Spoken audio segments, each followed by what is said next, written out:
Olha só, já parou para pensar em como a gente lê as coisas?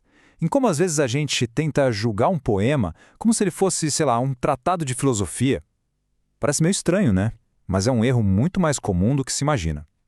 E hoje é exatamente essa fronteira que a gente vai explorar.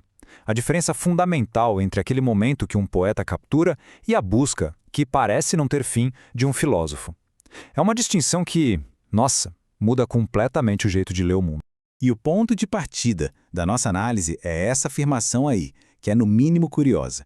A ideia de que uma obra de poesia poderia ser uma heresia poética.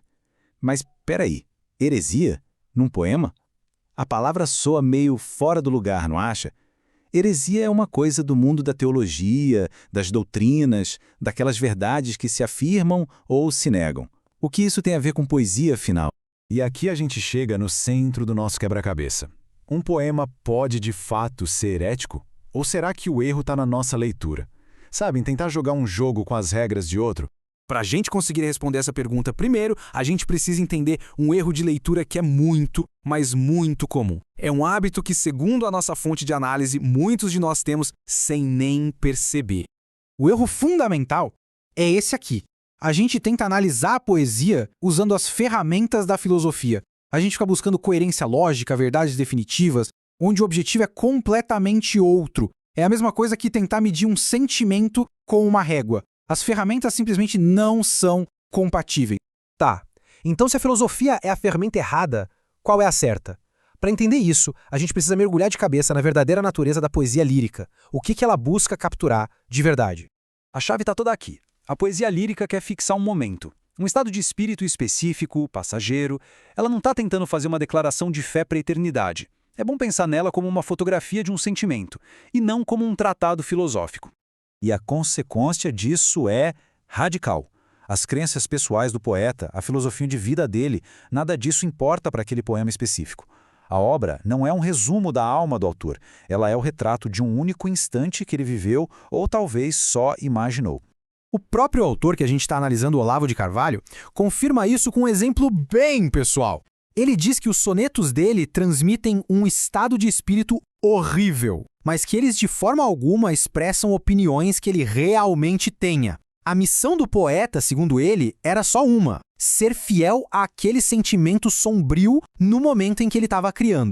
E é bom não pensar que essa regra vale só para a poesia moderna, viu? Esse princípio de leitura é tão fundamental, mas tão fundamental, que ele se aplica até nos textos mais sagrados que existem.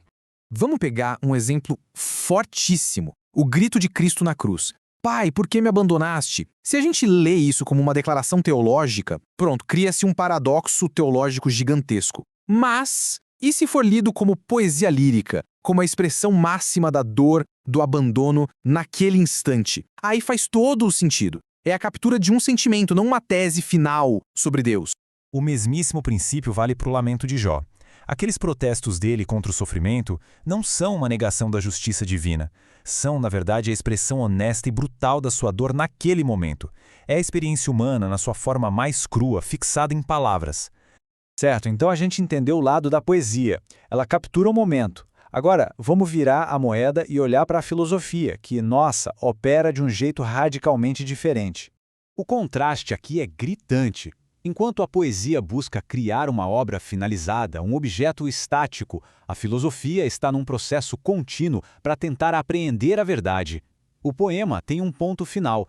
A busca do filósofo, por definição, nunca termina. E a história da filosofia só reforça essa ideia.